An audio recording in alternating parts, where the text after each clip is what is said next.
Mais avant de rentrer dans le vif du sujet, parlons un peu histoire. Histoire de savoir d'où vient l'agilité, d'où vient Scrum et pourquoi ça a émergé.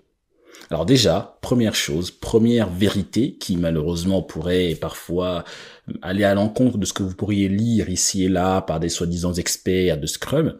Le Scrum et l'agilité n'est pas né en 2001 avec le manifeste créé par les 17 collaborateurs qui ont dû mettre en place et qui ont mis en commun, qui ont mis en commun leurs connaissances afin de mettre en place ce qu'on appelle ce manifeste agile.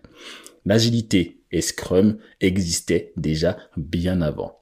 Les premières origines remontent à l'armée militaire américaine, mais également aux Japonais, qui, lors des chaînes de production de Toyota, avaient mis en place une organisation si efficace qu'ils pouvaient très rapidement produire tout ce qu'ils avaient à produire, des voitures, des téléviseurs et j'en passe. Tout cela en mettant en place une organisation basée sur ce qu'on appelle de l'agilité. L'idée étant de pouvoir faire face à un environnement marqué par des changements continus et imprévisibles.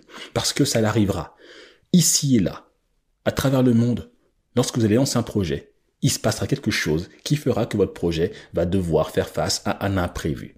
Comment vous gérez cet imprévu? Est-ce que vous continuez tête baissée dans votre projet et vous dites j'ai 6 mois pour finir ce développement, c'est ce qu'on m'a demandé de faire, ou vous êtes capable de pouvoir vous adapter rapidement et intelligemment à faire face à tout ce qui peut vous arriver, à tout ce qui peut arriver dans ce bas monde, mais tout ce qui peut aussi arriver à votre secteur?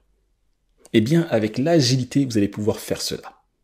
Alors, officiellement, on dit que l'agilité est née en 2001 lorsque 17 experts, des experts de Scrum, d'Extreme Programming, de Crystal Clear, de Wiki se sont réunis à la montagne de ski de Mountain View et ont rédigé ce qu'on appelle le manifeste agile.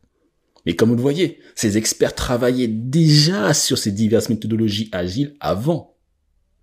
Ils ont juste décidé de mettre en commun leurs connaissances, leur savoir, afin de pouvoir créer quelque chose qui va créer un lien entre tout ce qu'ils ont pu produire. Parce que, vous le verrez, nous on va se mettre l'accent sur Scrum, mais l'agilité dans son intégralité comprend diverses méthodes qui des fois piochent ici et là des idées pour pouvoir permettre à leurs clients ou leurs praticiens, si on peut dire cela comme ça, de bien produire, de mieux produire avec la meilleure des méthodes. Et parfois, aller voir ce qui se fait à côté, c'est très bien. C'est ce que nous allons faire au début. Nous allons essayer d'aller voir un peu les diverses méthodes qui existent. Alors, histoire de briller un peu en soirée, si c'est votre style, voici quelques noms intéressants. Même moi, je les connais pas par cœur, donc je vais les lire.